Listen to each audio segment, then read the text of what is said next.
10. ¿Y quién más me debe? Bueno, Pero me pasé para todo bueno, ya de aquí en adelante comienzan los temas que van para el tercer examen que está a mi cargo. Creo que son, si no me equivoco, 4 temas: gastrointestinal, antiinflamatorios esteroideos, antimicóticos y creo que antiparasitarios. De esos 4 temas, este y antiparasitarios son los más largos. Dicho esto, son los que más se preguntan. Entonces, para que lo tengan en cuenta, lo vayan a estudiar, estudiense bien, como les he tratado de sugerir. Si son 4 temas y no les da chance, estudiense 2 temas bien. Ay, pero no puedo comer ahorita. Y después en el examen salen los 2 temas que no estudian. No, una pregunta de todo. Pero si se ponen a leer, no tienen quizás la capacidad para contestarlo todo. Entonces, estudiense 2, lean uno bien. Por lo general, siempre los temas más largos son los que más se preguntan. De antimicóticos yo pregunto prácticamente nada. Entonces, este tema es muy largo, es muy bonito, muy fácil, y es uno de los que más se preguntan. Esta es la intención. Y el que va a trabajar con la clínica de pequeños animales, le va a servir por eso. Porque básicamente está orientado a pequeñas especies, un hogar.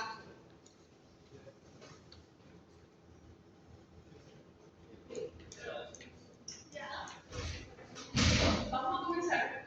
Cuando hablamos de farmacología gastrointestinal, eso abarca desde, digamos, el estómago hasta el intestino.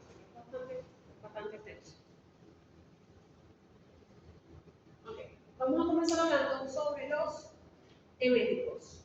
¿Saben ustedes qué es un emético? Ajá, exactamente. Los eméticos son los fármacos que utilizamos para reducir el vómito. Sepan ustedes que el vómito hay que tener también mucho cuidado, porque al igual que la diarrea, el vómito es un mecanismo de defensa del organismo, igual que la tos. La tos es un mecanismo de defensa. El vómito, en este caso, tiende a ser un mecanismo de defensa que lo que busca es expulsar de manera brusca el contenido gástrico.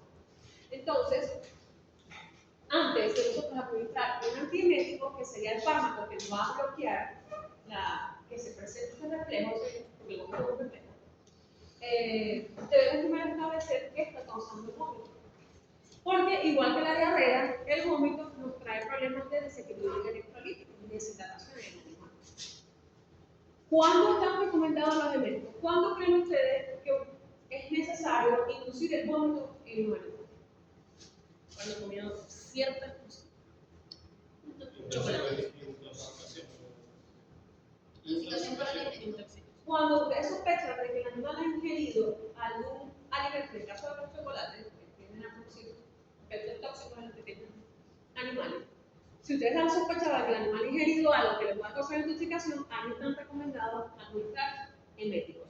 Solo si está en un periodo de 0 a 2 horas después de la administración. Porque si ya ha pasado un periodo muy largo de tiempo, ya no vale la pena inducir el vómito, sino que ya lo que habría que hacer es un lavado gástrico. En el caso de que ustedes sospechen de que el animal ha ingerido algún tóxico. También, por lo general, cuando estamos en procedimientos quirúrgicos, yo sé en qué momentos entregó y todo, no me di cuenta. Esa es la idea. ¿Salí bien? Por la puerta, pues.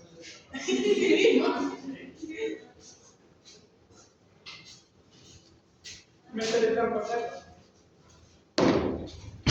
En ocasiones, cuando nosotros desarrollamos un procedimiento quirúrgico, siempre se recomienda a los animales llevarlos a ellos con, digamos, poco contenido gástrico. ¿Por qué? Porque si vamos a incubar a estos animales, nos disminuimos el riesgo de que haya una broncoaspiración de contenido gástrico. Pero cuando nos llega a una emergencia un paciente que necesita una cirugía y nosotros no sabemos si tiene el estómago vacío o no, si ha ingerido alimentos recientemente, también está indicado en esos casos administrar algún emético para vaciar ese contenido gástrico y poder desarrollar el procedimiento quirúrgico con mayor seguridad.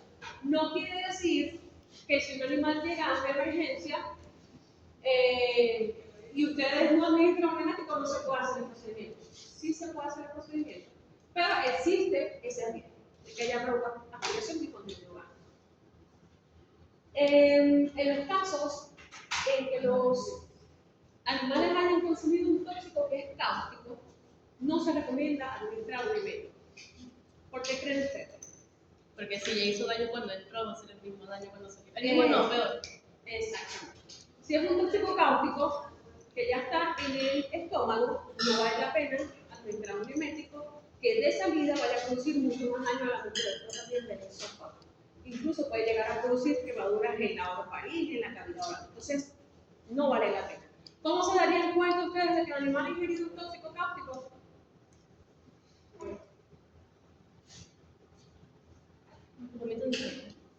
Puede vomitar sangre. ¿Ah?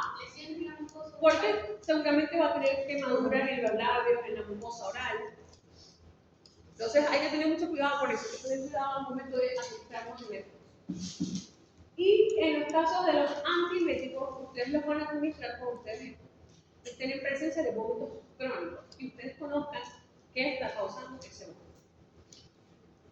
En los casos, por ejemplo, donde hay gastritis, donde hay esofagitis, se produce mucho vómito. En esos casos, donde ustedes ya saben que el animal está teniendo una gastritis o está teniendo una esofagitis, ustedes ya saben que deben administrar antibióticos. ¿Cierto?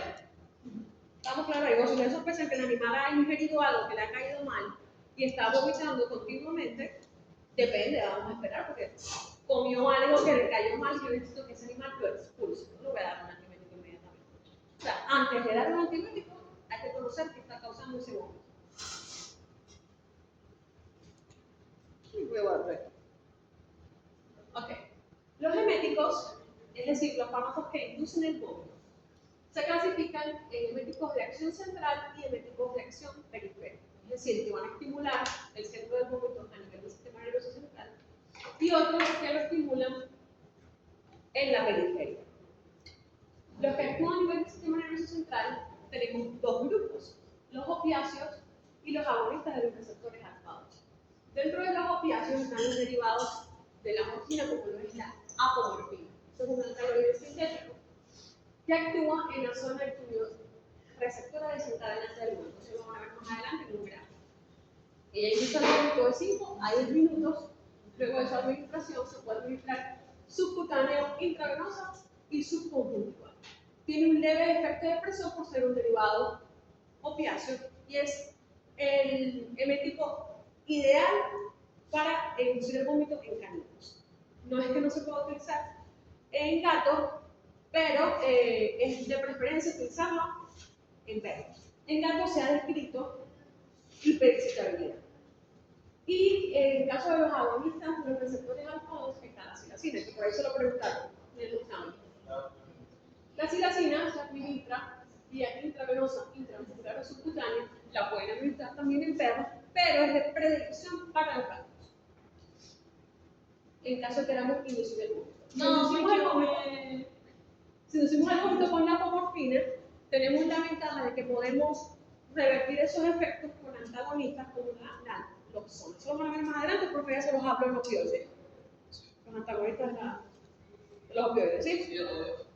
Okay.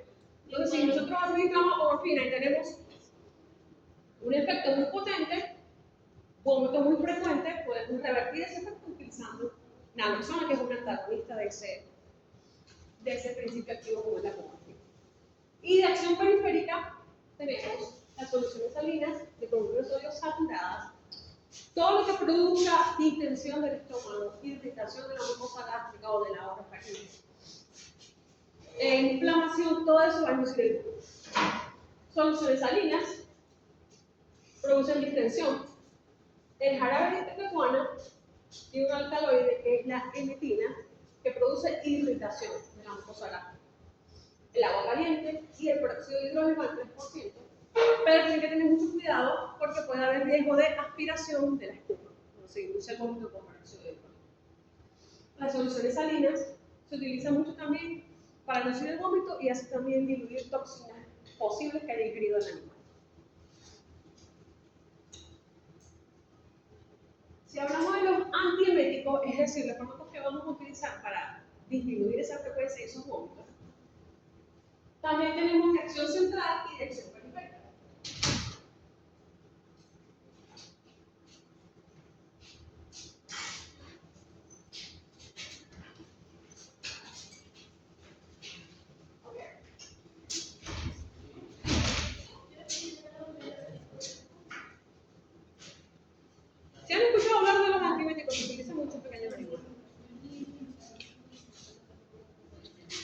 Profe, ¿cómo con agua caliente? ¿Cómo así con agua caliente? Agua tibia. Y o sea, simplemente jeringa, se la hacemos beber obligado con una jeringa y va a expulsar Un volumen que pueda producir distensión del estómago. unos 20 ml. Más o menos depende de la especie animal. Bueno, Y el tamaño de la. del tamaño. Ok. Los antibióticos de acción central hay 4 grupos. Están los antagonistas de la dopamina, en donde el principal representante de todos ellos es la metoclopramida, es el más común de todos. Están las fenetiacinas, la clorpromacina y la cipromacina, que tienen efectos antieméticos, y las metildoferonas. Todo lo que produzca depresión del sistema nervioso central va a fungir de acción como antiemético. Todo lo que produzca depresión va a desaparecer, que se produzca vómito normal. Obviamente lo que produce depresión del sistema nervioso central. Solo que no los utilizamos por esos fines. Están las butiroferonas, como la domperidona, la domperidol y el droperidol. La domperidona es la más utilizada. Todos estos fármacos antagonistas dopaminérgicos tienen muy buena absorción vía oral para evitar que no pueden administrarse sin ningún problema. Y en el caso de las butiroferonas, estas no atraviesan la barrera encefálica. Lo bueno es que no producen entonces esa sedación, producen los demás. Cuando hablamos de los antagonistas de los receptores H1, está la difenidramina, la citripina y la medicina. Estos básicamente se utilizan cuando el vómito está asociado a patologías de oído interno. Cuando hay afecciones del oído interno se produce una náusea, un vómito en los animales, y este es el antibiótico de elección para ellos. También son utilizados a manera preventiva cuando se van a llevar los animales de viaje para evitar los mareos y las náuseas que le dan los animales cuando se montan en barco, en avión, en carro. Se utiliza muchísimo para eso. Son los empleados en esos casos de cinetosis. La cinetosis es ese mareo que se produce por movimiento. Se la que tengo que tomar cuando viajo. La medicina, dentro de todos ellos, tiene un carácter particular porque es teratógena, o sea, no se debe administrar en animales infantes. Luego están los antagonistas de los receptores muscarínicos. Ellos son muy poco utilizados. De este grupo, el más utilizado es la escopolamina. Pero en realidad son muy pocos los que utilizan este tipo de fármacos como antidiabéticos. Y por último están los agonistas de los receptores a serotonina. El principal representante es el onacetrón. Este se utiliza básicamente cuando hay mucho vómito producido por administración de fármacos o por terapias antineoplásicas. El animal presenta vómitos, se utiliza muchísimo el onacetrón. Y también está sugerido para los vómitos que se producen por parvovirus, de una buena absorción vía oral. Básicamente de acá nos podemos quedar con las benzaminas, metoclopramida, con los antagonistas de los receptores a histamina, como la difenidramina, y el onacetrón de este grupo. Hay otro antibiótico descrito recientemente, lo que pasa es que no está aquí, ni en la clase del profe, que le llaman maropiram. El maropiram también se utiliza para el control de las náuseas y el vómito, tanto en perros como en gatos. Es un antagonista de los receptores indicados. Yo he escuchado poco de él, pero en la terapia de pequeños animales lo he escuchado. Ok. Algunas características de la metoclopramida es que es un emético de acción central y periférica porque tiene un efecto procinético. Lo vamos a ver más adelante. Y la transmisión dopaminérgica, es decir, actúa sobre receptores a dopamina tipo 2 y sobre receptores a serotonina. Se requiere una cuidadosa administración intravenosa, se requiere producir hiperexcitabilidad y en caso de vómitos graves debe administrarse una pauta frecuente de cada más o menos hora y media. Antagoniza la émesis producida por la apomorfina, también la metoclopramida, y en caballos tiende a producir nerviosismo, temblores e insomnio. Y esta no debe administrarse si se sospecha de obstrucción intestinal por su efecto procinético. Es decir, la metoclopramida favorece los movimientos intestinales, el vaciado gástrico de la región pilórica hacia la parte posterior del intestino. Entonces, si tenemos una obstrucción que ¿Qué creen ustedes que va a pasar? ¿Qué pasa? Se va a empezar todo. Se complica aún más el proceso productivo, porque estamos favoreciendo demasiado gástrico hacia esa región. Ay. Ok, dentro de los antibióticos de acción periférica está la metoclopramida y el glutatiolacto, la propanteína, pero estos son muy poco utilizados. Este es un cuadrito, en realidad no pregunto, pero no se coloca para que ustedes vean de forma gráfica donde actúan los eméticos y los antieméticos. Este es el sistema nervioso central, digamos, donde está el centro emético en el sistema nervioso central, en el globo raquídeo, todo debe llegar a esta zona, que es la zona quimioreceptora excitante, para que estimule el centro emético y se produzca el vómito a nivel del sistema nervioso central. En esta zona están ubicados los receptores a serotonina, 5-hidroxitriptamina, a dopamina y receptores muscarínicos. Estos fármacos, los que están en rosa, tienden a ser los antieméticos. Pero por las benzaminas, las metoclopramida, están las penflasinas, como les había comentado, se utilizan todo lo que produzca depresión del sistema nervioso central para producir un efecto antiemético. Por eso es que las penflasinas están en este grupo, pero no se utilizan porque ellas producen depresión del sistema nervioso central. O sea que ustedes, para controlar un vómito, la primera opción no puede ser una penflasina. Acepromacina, clompromacina, no, porque van a producir depresión del sistema nervioso central y es innecesario. Pueden utilizar una metoclopramida o alguna butilofenol. Y dentro del grupo de los antagonistas, 5-HT3 está el ondansetron. Luego, el vómito que se produce, las náuseas, las mareas que se producen por patologías de la cinética del oído interno, pueden utilizar antagonistas a histamina tipo 1 como la meticina, la diplinamida. Y están los antagonistas muscarínicos, como les he comentado, la scopolamina, la atropina, que ellos tienen su efecto antiemético bloqueando las vías aferentes o aferentes. Y dentro de los eméticos tienen los de acción central, que son los opiáceos, como la apomorfina y la silacina, y tienen los periféricos, que serían las soluciones salinas, las soluciones irritantes como el jarabe de ipecacuana, peróxido de hidrógeno, agua tibia en cantidades que puedan producir distensión, todo eso. Entonces, estos son los eméticos y los que están endosados son los antieméticos. O sea, son central y periférico. Esta es un cuadrito con una dosis de los diferentes antieméticos. Aquí está la metoclopramida, la clompromacina, que son fenotiacinas, aloperidol, la diphenhidramina, están mecanismo de acción y las dosis.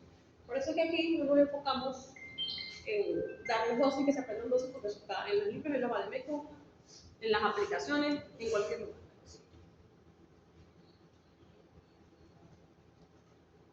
¿Qué es eso que está en el imagen? No, ese.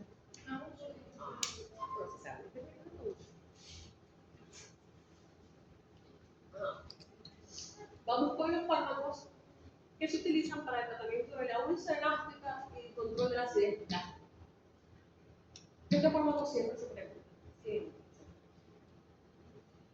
La terapéutica con estos fármacos está basada básicamente en aliviar el dolor que se produce y en acelerar la curación de la úlcera. ¿Cómo podemos acelerar la curación de la úlcera? Inhibiendo la secreción de ácido clorhídrico, neutralizando el ácido clorhídrico, que no es lo mismo inhibir que neutralizar, y reforzar los mecanismos protectores de la mucosa. Cuando hablamos de inhibir la secreción de ácido clorhídrico, vamos entonces a hablar de los antisecretores, que nosotros siempre solemos decir que el omeprazol y la ranitidina son protectores gástricos. No son protectores gástricos, son antisecretores. Hay un grupo que inhibe la bomba hidrógeno potasio ATPasa, que se encuentra en la membrana apical de la célula. Es un inhibidor de la bomba de protones. Allí entra el grupo del omeprazol, lansoprazol, esomeprazol. Están los que bloquean los receptores a histamina tipo 2, que también se encuentran en la célula parietal del estómago. En este grupo está la ranitidina, la cimetidina, famotidina, la cimetidina, un grupo muy grande. Y luego que inhiben los receptores muscarínicos, como la tilensepina. Estos se utilizan muy pocos, porque tienen muy poco efecto, y dentro de los efectos adversos, son más los efectos adversos que el efecto real que ellos producen. Tienden a producir serostomía, que es una sensación que se queda en la boca, y constipación, por eso no se utilizan. Se utilizan más los de estos dos grupos. Y de estos dos grupos, siempre son mucho más potentes los inhibidores de la bomba de protones que los bloqueadores a histamina tipo O. Entonces, esta es una representación de lo que es una célula parietal en el estómago. La producción de ácido clorhídrico está a cargo de la gastrina, de receptores, de estimular receptores a histamina tipo 2 y de estimular estos receptores muscarínicos por parte de la acetilcolina. Okay. Cuando hablamos de los bloqueadores de la bomba de hidrógeno, potasio y TPase, como son este grupo de fármacos, el omeprazol, lansoprazol, esomeprazol, pantoprazol, ellos son un profármaco, eso va más adelante. Ellos son una molécula que está inactiva. Una vez que nosotros se la administramos al paciente, él tiene que pasar por reacciones o procesos de bioactivación, o sea, procesos de fase 1 a nivel hepático, para transformarse en sulfenamida, que es el compuesto que tiene actividad farmacológica. ¿Qué sucede? Que va a bloquear la liberación de iones de hidrógeno hacia la luz gástrica. No hay hidrógeno para unirse al cloro que está en el jugo gástrico y no se forma ácido clorhídrico. Y ese bloqueo es un bloqueo muy potente y irreversible. Si hablamos de los antagonistas a histamina, ellos simplemente bloquean el receptor de histamina que está encargado de liberar también iones de hidrógeno a la luz gástrica para que se una con el cloro. La eficacia entre los antagonistas y los bloqueadores de la bomba de protones son mucho mayor la de la bomba de protones que los antagonistas H2. Y los antagonistas muscarínicos, bueno, les he comentado que básicamente no se utilizan porque tienen muy poca efectividad, el efecto es muy escaso y tienen más efectos adversos. Cuando hablamos de neutralizar el ácido gástrico, hablamos entonces de los antiácidos. Y luego llevamos a ver más adelante cuáles son los verdaderos protectores en la mucosa. Dentro de ellos entra lo que es el bismuto. ¿Ustedes han consumido bismuto para el pasto en algún momento? Tengo como 10 potes en la casa. El misoprostol. El misoprostol es un protector de mucosa gástrica. Ajá. El misoprostol, lo vamos más adelante, ¿En qué es un actúa? citoprotector.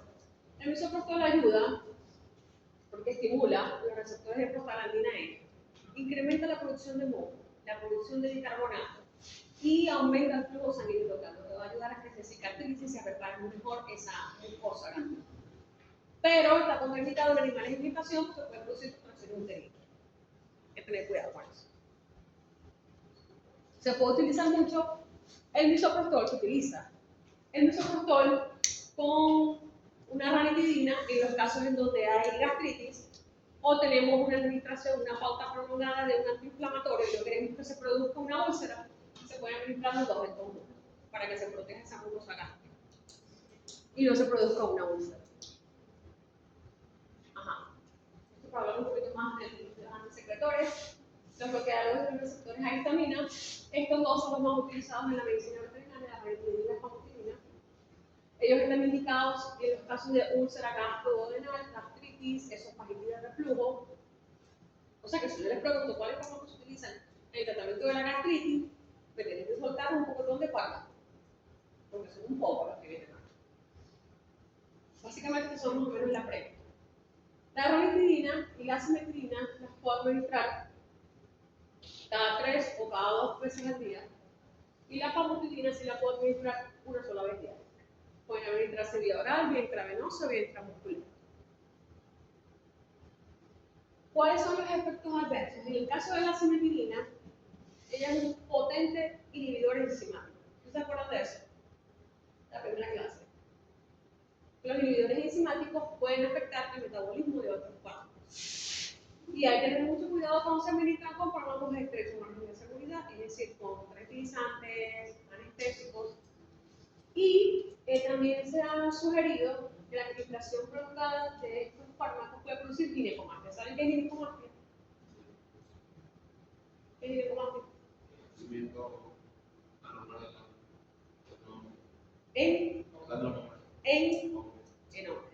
es más relevante en humanos que en animales.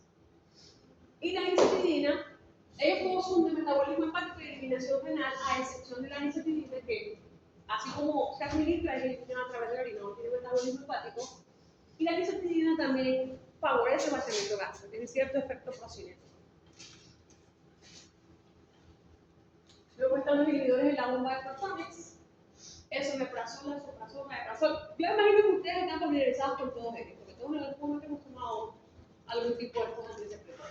Los más utilizados en la medicina veterinaria son el omeprazol y el pantoprazol, siendo el pantoprazol mucho más eficaz y eficiente. Les había comentado, son profármacos, ellos se administran en cápsulas con un recubrimiento etérico porque son sensibles e inactivan si se administran solo. Yo he visto personas que destapan la cápsula y se toman solamente las esperitas. Eso es un grave error, porque se inactiva con el pH ácido. Y este tipo de fármacos no afecta la motilidad gástrica, a diferencia de los anteriores, que la anisetidina sí produce motilidad gástrica, la estimula. ¿Qué pueden producir ellos? Como ellos son muy eficaces, inhibiendo la secreción de ácido clorhídrico, ellos pueden llegar a producir aclorhídrico, es decir, que se produzca muy poco ácido clorhídrico, entonces eso afecte la absorción de ciertos compuestos o de ciertas vitaminas.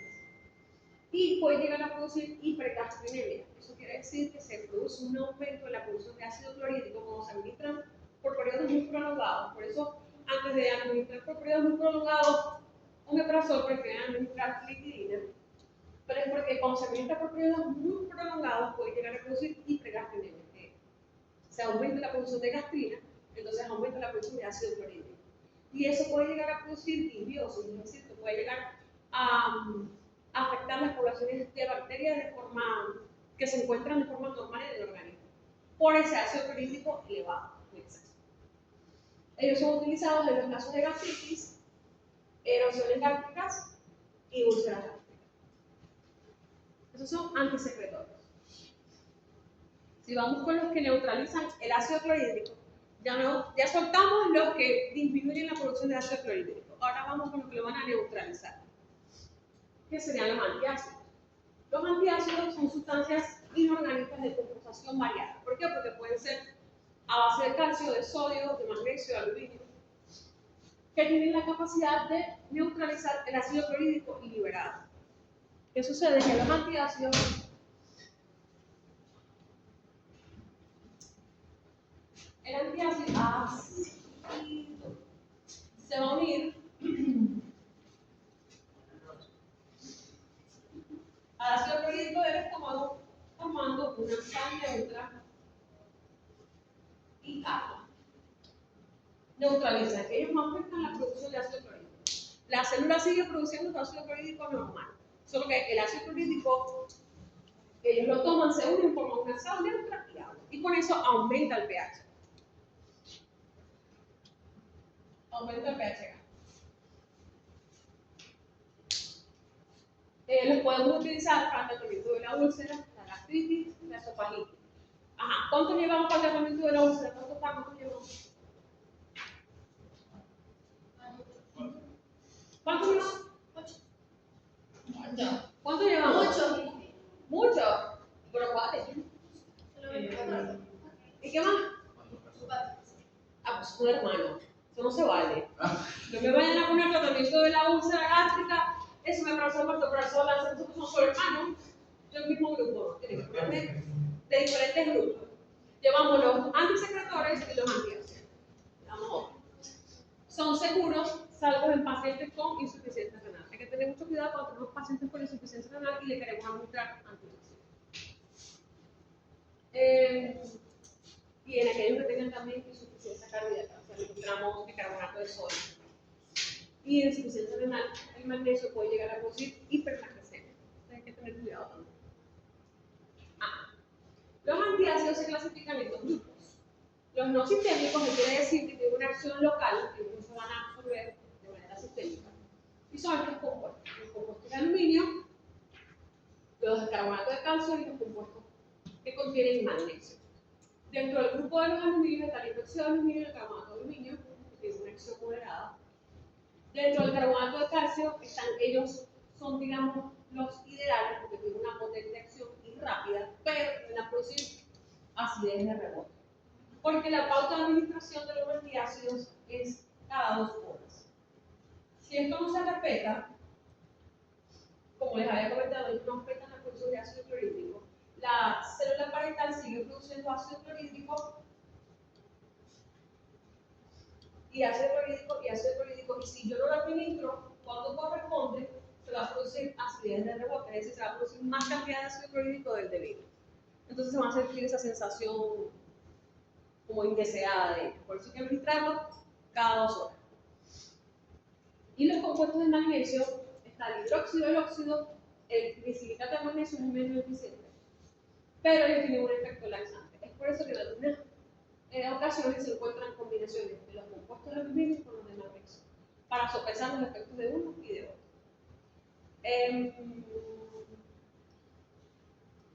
Dentro de los efectos adversos que nos vamos a ver más adelante, el efecto laxante es uno de ellos. Y también tienden a producir, en el caso de los de aluminio, estreñimiento, como se administran por periodos prolongados. Por eso se combinan a veces.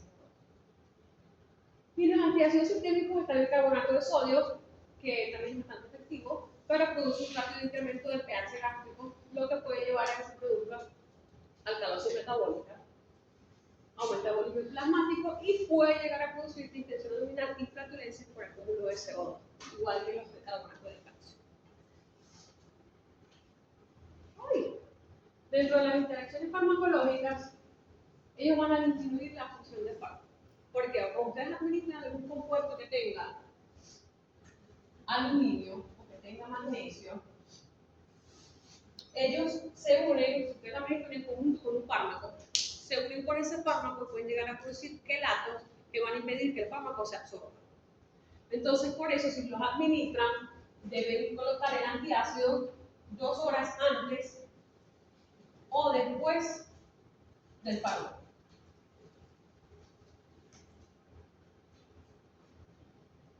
Para que no afecte la absorción del líquido. Al incrementar el pH gástrico, se disminuye la absorción de algunos ácidos proteínas y se favorece la absorción de una base. Y también se utilizan para modificar el pH urinario. Y esto básicamente se toma en consideración cuando hay casos de intoxicación. Ellos se favorece que se elimine ese tóxico, yo alcalinizo el pH urinario o lo puedo acidificar. Y dentro de sus efectos adversos que les había mencionado, pueden producir diarrea, los compuestos que tienen magnesio, y estreñimiento, los compuestos que tienen aluminio. Por eso se combinan los dos, para sopesar esos efectos.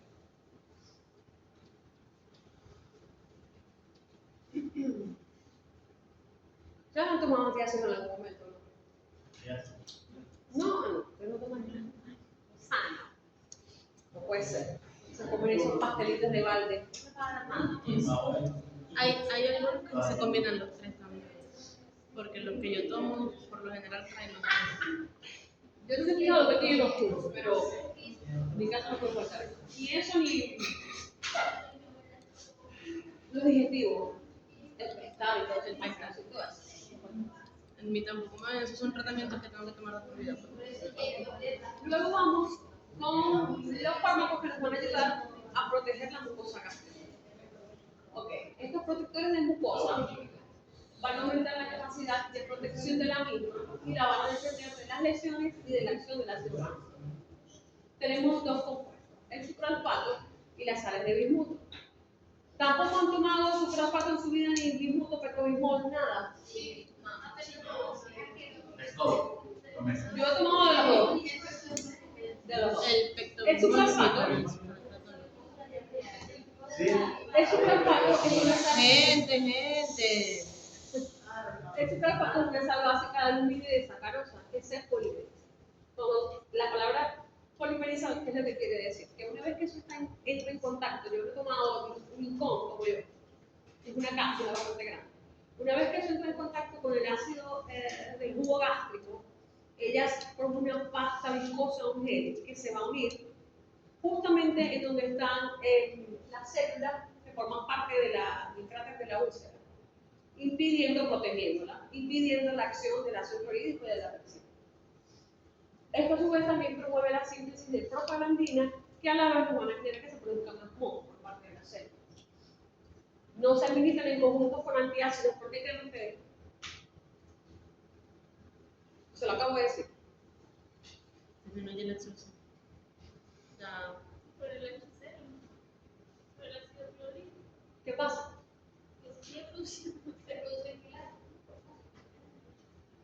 Ella necesita, su surfactante necesita del ácido clorhídrico para poder formar esa pasta y ser viscoso. Si yo administro un antiácido, ¿qué hago?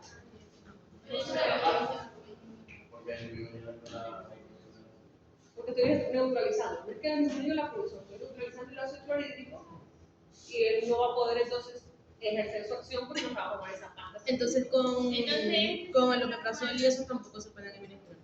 No debería. No debería. Tiene Es interacción útil. con antiácidos y protectores. No, ¿y qué?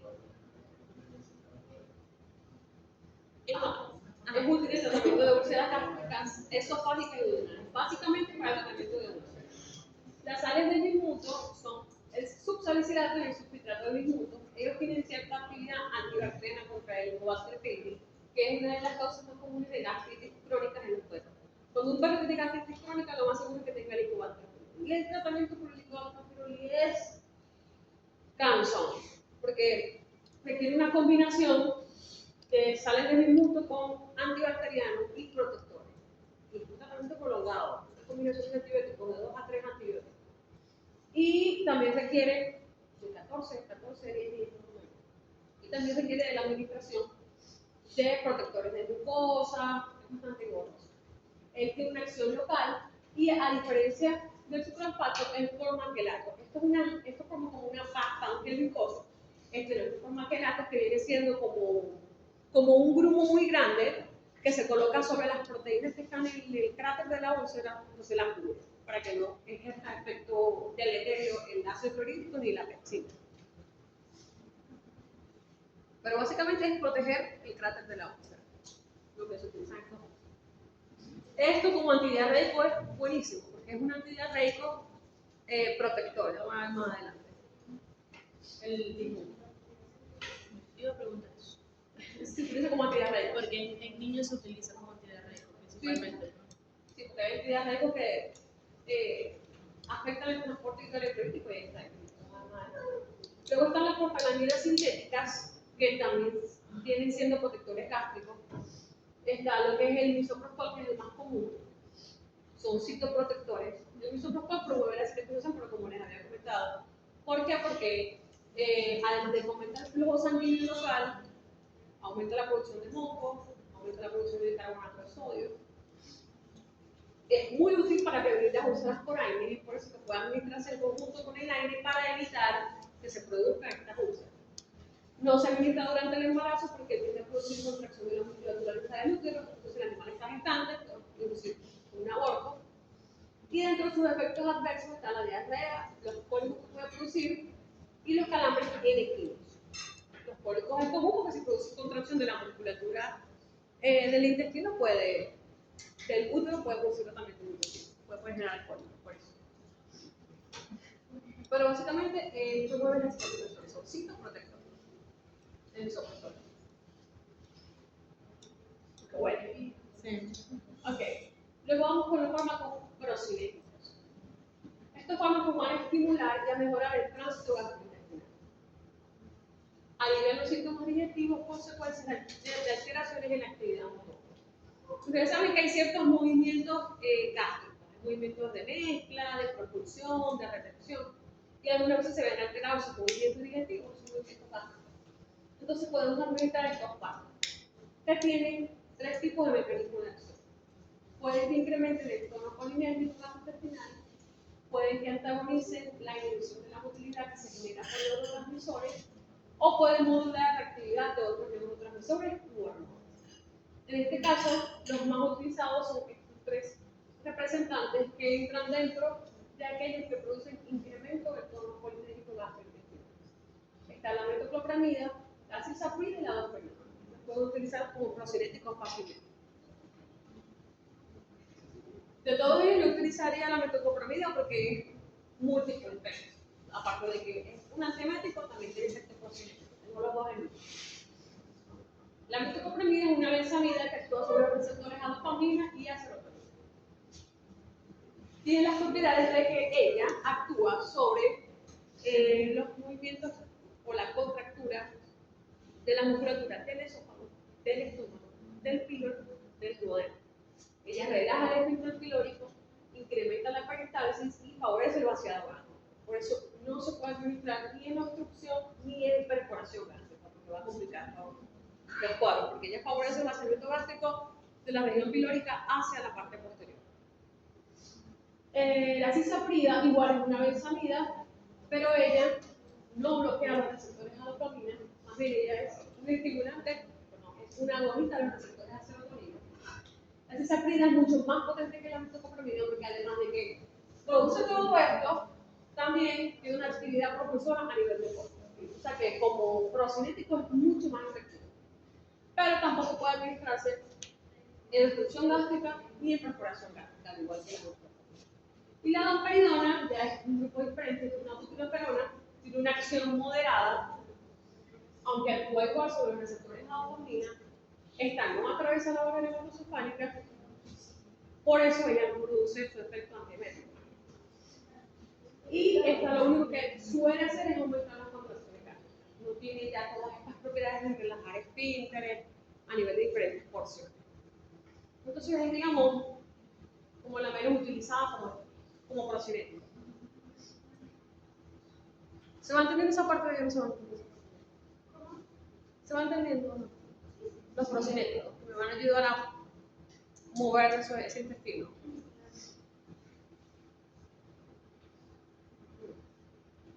Luego estamos, si ya salimos del estómago, vamos al intestino. Los fármacos que actúan a nivel del intestino. Vamos a ver primero sobre los laxantes. Pero ustedes antes de administrar un laxante, primero deben utilizar medidas que no sean farmacológicas. Como por ejemplo, que la comida del animal esté húmeda, que tenga un suficiente acceso al agua, o aumentar el consumo de agua del animal y aumentar los paseos diarios y los ejercicios para favorecer esas evacuaciones si es que el animal de características siempre es un poco estreñido. O sea, no es porque el animal tenga una frecuencia de evacuaciones corta, vamos a caerle a laxante, porque sí. Hay que primero probar otras medidas no farmacológicas. Dentro de los laxantes, ¿cuándo ustedes administrarían un laxante?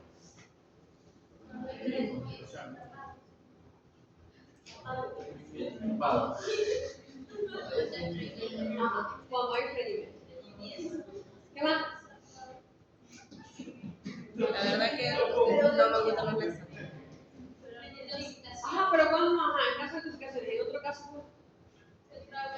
Una media que necesita botar. ok, en caso de Si hay estreñimiento, en vómitos caso y de no puedo dar obstrucción, medicamentos orales. conocida la causa de la obstrucción, porque yo no creo que una media se bote con un laxante. No. Si te trago una media, Yo creo que eso hay que echarle cuchillo. Ajá. Si, ¿cómo acabo de decir? Si ustedes quieren hacer una cirugía exploratoria en colon, quieren tomar una muestra, Ah, ¿ustedes administrarían un laxante o no? ¿Se lo dejan así? para hacer colonoscopías Sí, hay que ser lavado. exámenes exploratorios. Exámenes exploratorios. Si no puedo dar. Claro, sí, depende del tipo de cirugía, ¿no? Que vayan a hacer, si es a nivel de intestino o depende. Yo lo recomendaba. Hay diferentes tipos de fármacos. Los laxantes son medicamentos que van a acelerar la evacuación de las heces desde el colon hasta el recto, favoreciendo la defecación. Hay diferentes tipos de fármacos. Laxantes. Los formadores de bolos o laxantes, incrementadores de volumen, ya lo van a ver más adelante. Los emolientes, lubricantes, osmóticos y estimulantes. Hay muchos. Ustedes pensaban que eso nada más era darle ahí cualquier cosa y eso. Eche magnesio. Cada uno tiene su Se grupo. llama Ok, están los laxantes formadores de polvo. Dentro de este grupo están la pectina, la celulosa, polisacáridos salvados de trigo, fibra, ciruelas. ¿Qué sucede con ellos?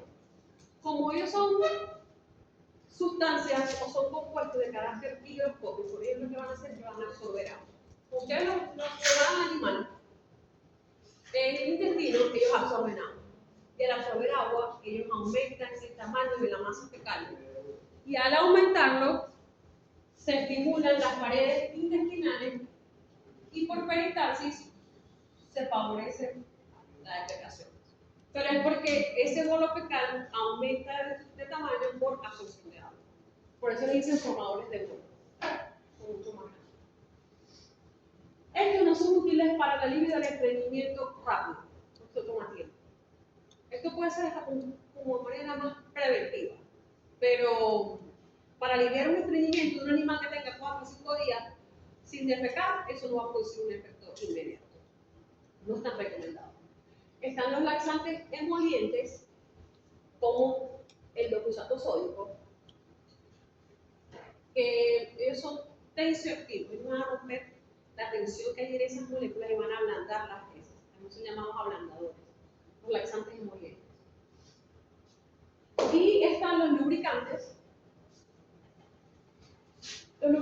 como la parafina líquida, el aceite de girasol, que ellos van a cubrir el bolo fecal y van a impedir que pierda agua. Y de esta manera entonces es más fácil la salida de este bolo fecal. Están los emolientes y los lubricantes. Okay. Están los laxantes osmóticos, que ellos lo que van es a producir atracción de agua a la mucosa intestinal, como las sales de magnesio y sodio, es lo que produce más que todo unas heces líquidas abundantes, arrastran agua y por aumento de volumen también se produce esa distensión de las paredes intestinales y se estimula el peristaltismo, se produce la defecación, pero son heces líquidas, se produce la liquefacción de las heces. Y están los laxantes irritantes, como el zen, la cáscara sagrada y el aloe, que se utilizan para producir irritación de la porción anterior del intestino. No, la porción posterior del intestino, el intestino grueso, y el aceite de ricino es el intestino delgado. Ellos producen una irritación tan grande que produce una evacuación brusca, violenta del contenido intestinal. Más que todo esto se utilizan cuando queremos hacer alguna exploración de una colonoscopia o cuando queremos desarrollar un procedimiento quirúrgico. Pero es una evacuación brusca de todo el contenido intestinal. Yo me imagino que eso es lo que se toma la gente cuando que van a hacer una colonoscopia, que lo ponen los preparan un día antes y comienzan a tomarse unos sobrecitos. No, es otra cosa. ¿Cómo se llama? Que me acuerdo. Me imagino que es para limpiar todo el contenido Sí, intestinal. son horribles. Tienes que tomar un pote entero También, o tienes que diluirlos en un litro de agua. sí, algo así. Pero la finalidad es que expulsen todo el contenido Sí, intestinal. sí. Ay, ¿cómo que se llama? ¿Ves? La cáscara sagrada es una planta. Sí. Sí. Todo lo que te van a llamar gran planta. Ajá. Pasamos ahora con la diarrea. Ya hablamos de los laxantes, ahora vamos a hablar de los antidiarreicos. La diarrea es una alteración intestinal que se caracteriza por incremento en la frecuencia, volumen y fluidez de las expulsiones. ¿Cuál es el problema con la diarrea? Aunque yo les he dicho que la diarrea es un mecanismo de defensa del organismo y que hay que primero establecer qué está causando la diarrea, porque hay diarreas alimentarias que no necesitan de antidiarreicos. Hay diarreas que pueden producirse, no sé, por la ingestión de cualquier partícula, agente extraño, que no necesitan de antibióticos o de un antidiarreico, esperar que remitan por sí solos. Porque son un mecanismo de defensa que lo que busca es expulsar ese agente que está produciendo daño. Cuando las diarreas son de origen bacteriano también, en ocasiones, además de administrar antibióticos, se recomienda que no se administren antidiarreicos para que se liberen todas esas toxinas que puedan estar en contacto con la pared intestinal. ¿Cuáles son las consecuencias de la diarrea? Que hay pérdida de electrolitos, pérdida de nutrientes, debilitamiento del paciente. Entonces, cuando ya sabemos que es una diarrea causada por un virus, como el parvovirus, ya sabemos entonces que nada, aquí hay que colocar fluidoterapia y un antidiarreico por mes. Pero hay que saber seleccionar el tipo de antidiarreico. Ok, dentro de los antidiarreicos tenemos los protectores y absorbentes, los modificadores de transporte hidroelectrolítico y los depresores de la motilidad. El pectobimol entra dentro de los modificadores de transporte hidroelectrolítico. Está el caucid, que es la pectina, que es un protector absorbentes, y la loperamida, que es muy común, que es un depresor de la motilidad. Es uno de los más eficientes. Ok, entonces dentro de los antidiarreicos están los que inhiben la motilidad gastrointestinal, los anticolinérgicos y los opiáceos. Dentro de los anticolinérgicos está la atropina, la isopropanida y la propantelina, pero ellos no son muy utilizados por los efectos sistémicos que producen. Por lo menos la atropina no. Se utilizan más la isopropanida y la propantelina. Y se utilizan más como antiespasmódicos que como inhibidores de la motilidad o como para controlar una diarrea. Para controlar diarrea se utilizan muchísimo más los agonistas opiáceos como la loperamida. Ella actúa estimulando los receptores mu opiáceos y obviamente es un agonista de acción local, no tiene efecto sistémico. Ella disminuye los movimientos peristálticos, la secreción y aumenta la absorción de agua. Entonces, si ella disminuye los movimientos peristálticos, yo tengo una diarrea por Escherichia coli, que produce toxina, o tengo una diarrea por parvovirus, le voy a administrar loperamida.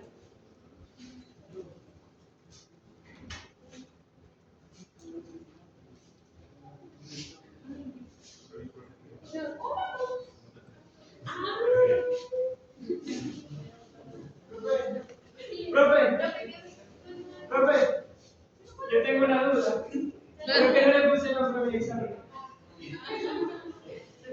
Creo que no.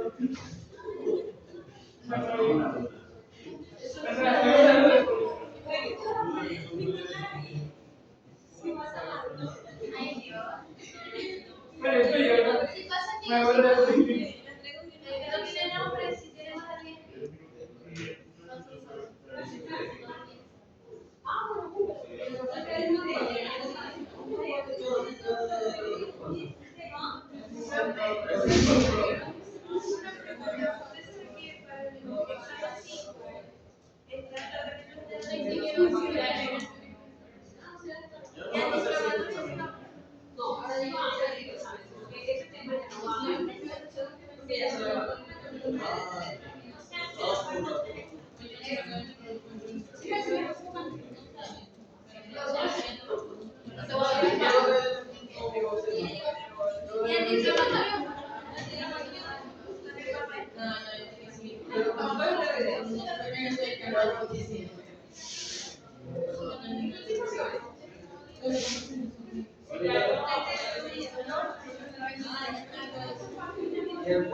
En mis tiempos era de arriba, pero ya como usted para allá arriba no va.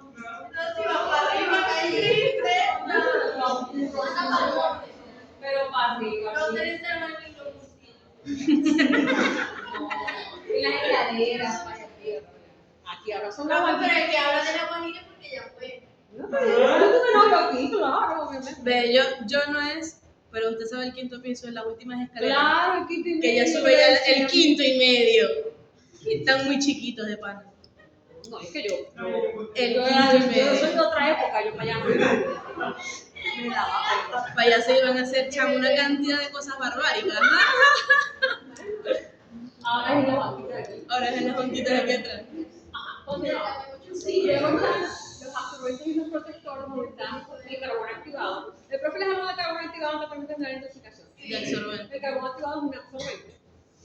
El caolín y la pectina también tienden a ser absorbentes y protectores, ya que absorben compuestos tóxicos. Cuando son protectores es porque fugen de barrera entre lo que son las toxinas y los microorganismos con la pared intestinal. Ajá, les había comentado que si ustedes tienen una diarrea por Escherichia coli, la tienen por parvovirus, les iban a administrar lo que superan. No. Por lo del No debería. movimiento freestyle. Porque si yo tengo bloqueados esos movimientos periféricos, tengo en constante contacto la toxina, el virus con las paredes intestinales. Entonces lo más lógico es administrar un protector y un absorbente. Y están los modificadores de transporte electrolítico que son las sales de inmuso. Ellos disminuyen las secreciones y aumentan la absorción de agua. También pueden servir como protectores. Yo me tiré también dentro de los protectores de la mucosa intestinal. Y luego tenemos a los prebióticos, probióticos y simbióticos. ¿Saben la diferencia entre pre, pro y sin? ¿Antes de qué? Los prebióticos son sustancias, son alimentos que van a potenciar el incremento de la flora bacteriana beneficiosa. Ya de por sí hay flora bacteriana beneficiosa a nivel intestinal. Simplemente estas sustancias van a incrementar su crecimiento. ¿Cuáles son esos prebióticos? Hidratos de carbono, ácidos grasos, poliinsaturados, polifenoles. Esto es una lista, ¿verdad? Eso es lo que puede ser prebióticos. Sí, ya te Los probióticos sí son cultivos de bacterias. Son cepas vivas del microorganismo que se administran en cantidades óptimas para tener un beneficio en la salud de los creadores. Básicamente, el lactobacillus, enterobacillus y bifidobacterias. Entonces, los prebióticos son alimentos, sustancias, los probióticos son microorganismos. Y los simbióticos es una combinación de ambos.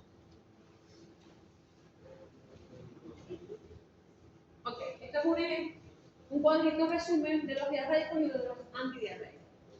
Entonces, de los diarreicos, hablamos de los osmóticos, de sulfato de magnesio y de sodio, que lo que van es arrastrar agua al interior del intestino y por aumento de volumen producen distensión, aumento del peristaltismo y defecación.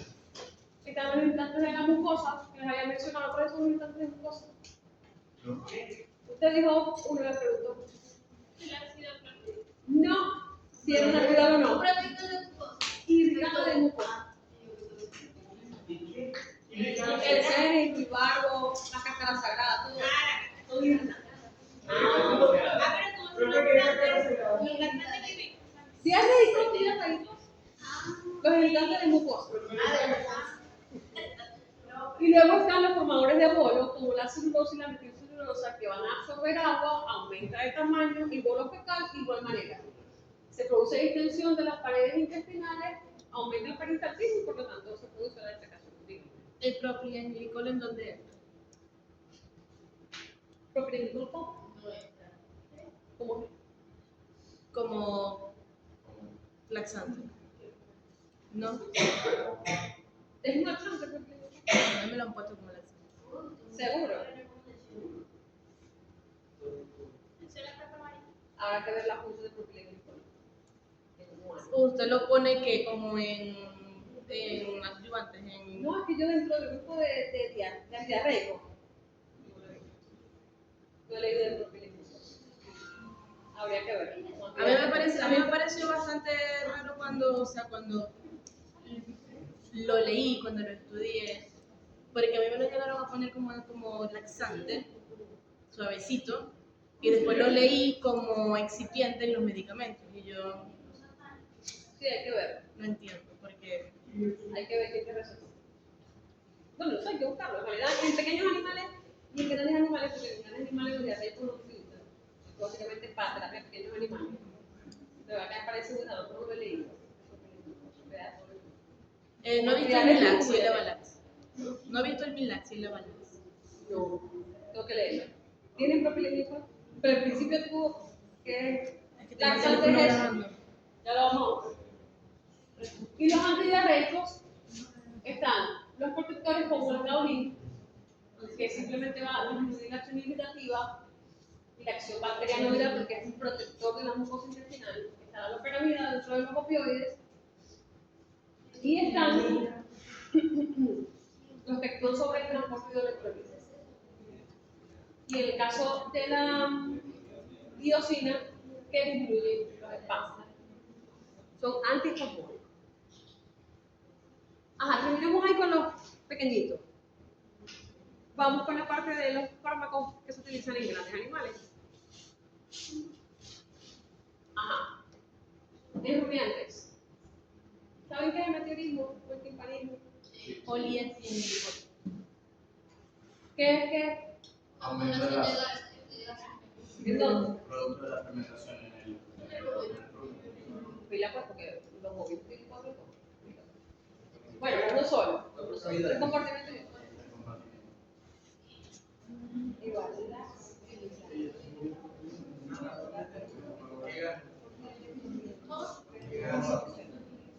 Ah, pero es que el efecto que tiene agua en la piel.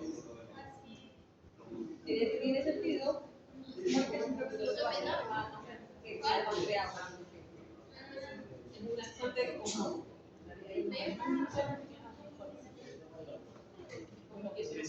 O sea, suavecito es porque simplemente no se crea ningún tipo de receptor y va a producir en la mucosa, sino que él está allí y arrastrado. Sí, está bien. Como esto justo porque también tiene que romper con la atención. Ah, pero no lo había visto. Pero es una concha móvil. Tiene sentido. Siendo que me parece rápido. Pero debe ser en menor proporción. Para dar una estabilidad, no debe ser en menor proporción. Porque ahí cuando habla de esos números, parece que es como la proporción. Por eso es que como está más concentrado en el efecto de la al intestino. Ajá, entonces el timpanismo hay que de dos tipos. ¿Cómo que no? No sé si hay dos tipos. Gaseoso y espumoso. El meteorismo es la dificultad que presentan los animales para eliminar los gases. Hay dos tipos, gaseoso y espumoso. El gaseoso se resuelve fácil. Solo coloca un trocar en la fosa del canal izquierdo y eso sale el gas. No hay ningún problema. ¿Cuál es el problema con el timpanismo? ¿Qué pasa si el animal no se alivia esa acumulación de gas? ¿Por qué se muere? ¿Por qué? ¿Por qué? ¿La presión de quién? ¿A dónde? Sobre la pared interna. O sea, sobre los órganos. La presión que Diafragma, sobre el diafragma básicamente. Sobre el diafragma básicamente.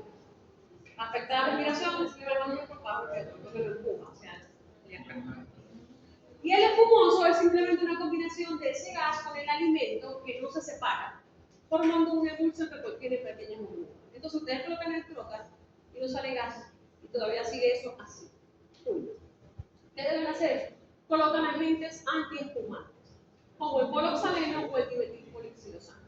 Lo que va a hacer es un agente surfactante que lo que va a hacer es romper esas moléculas de espuma para que se libere el gas.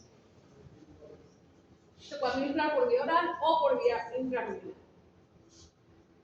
Sí, bueno. Ajá. Cuando hay acidosis o alcalosis ruminal, estoy hablando del rumen, no alcalosis metabólica ni acidosis metabólica, rumen. El pH ruminal es en condiciones normales de 5,6 a 7. Cuando este pH disminuye mucho, baja por, no sé, un poquito más abajo de 5, 4, se produce una acidosis ruminal. La acidosis ruminal no es buena. ¿Por qué? ¿Qué creen ustedes? ¿Qué va a pasar cuando hay un pH muy ácido en el rumen? No, las bacterias no afectan a las bacterias. Por lo general siempre se adquiere una población de bacterias buenas y comienza a proliferar la población de bacterias que no son tan beneficiosas. Comienzan a producir toxinas que son absorbidas a través de las paredes, donde se produce una endotoxina por parte de esa proliferación de bacterias que no son buenas. Entonces, cuando tenemos una acidosis ruminal, ¿qué debemos utilizar? Un alcalinizante. ¿Qué podemos utilizar como alcalinizante? Carbonato de calcio, carbonato de magnesio e hidróxido de magnesio. Muchas veces eso los combinan los tres y los administran en conjunto. De 10 a 50 gramos por cada 10 litros de agua. Y en el caso contrario, cuando tenemos una alcalosis, porque tampoco es bueno, cuando el pH aumenta, pasa por encima de 7, también tenemos una alcalosis. Tampoco es bueno que tengamos una alcalosis, porque en este caso es que proliferan bacterias que no son favorables. En este caso se mueren las bacterias, entonces el licor ruminal se pudre, porque no se fermenta adecuadamente. ¿Qué debemos hacer? Colocar acidificante en los casos de alcalosis ruminal. Ácido acético al 5% en 4 a 8 litros de agua fría. O podemos también reconstituirlo, que es el licor ruminal con licor ruminal de otros animales sanos. Ahora sí,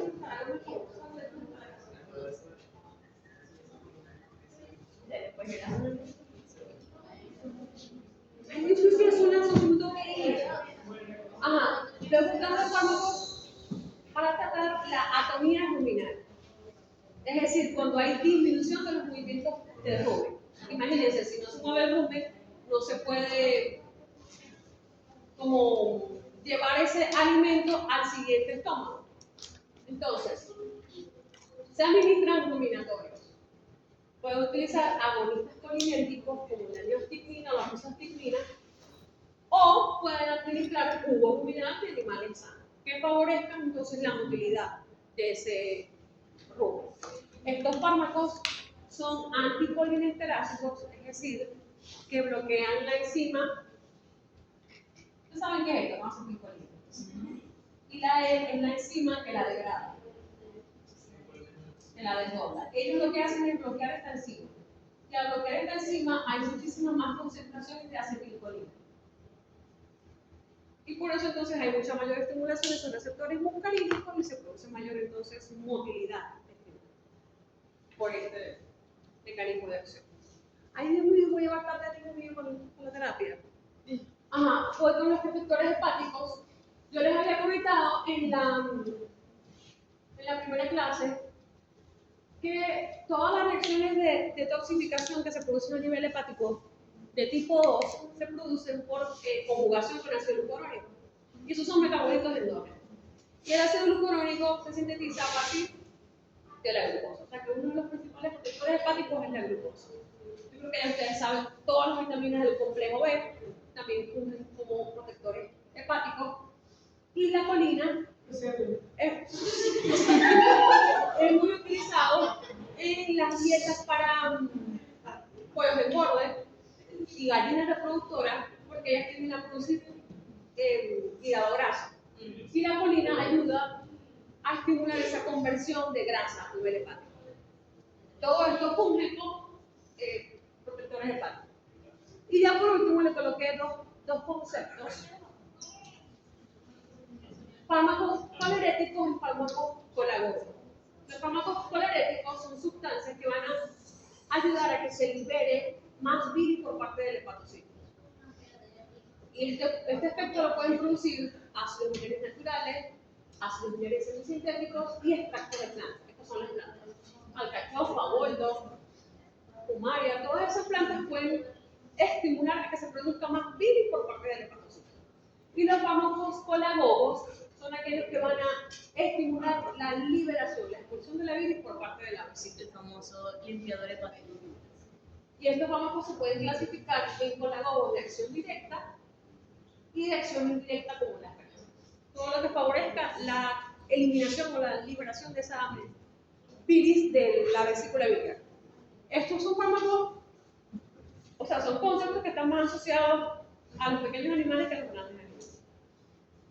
Y no tanto grandes, sino más bien monogástricos. Pues tenemos un caballo con algún problema en vesícula biliar que no tiene, entonces no había problema. El caballo no tiene vesícula biliar, tan claro por eso. No sé nada de caballo. Pero en anatomía no puede ser. Yo vi anatomía hace como 10 años. Esto es para que sepan que antes de dar un antidiarreico, la diarrea es un mecanismo de defensa del organismo y que antes de administrar un antidiarreico debemos tratar que identificar qué está causando esa diarrea. Antes de colocar un antidiarreico, antes de colocar una terapia con antibióticos, debemos saber por qué el animal presenta diarrea. Y lo primero que hay que hacer es estabilizar al paciente administrando una solución con electrolitos para que se detenga la deshidratación. Y luego entonces nosotros vemos si es bacteriana, si es viral, si es alimenticia y decidimos si administramos un antidiarreico. Ay Dios, mi hijo, mi madre.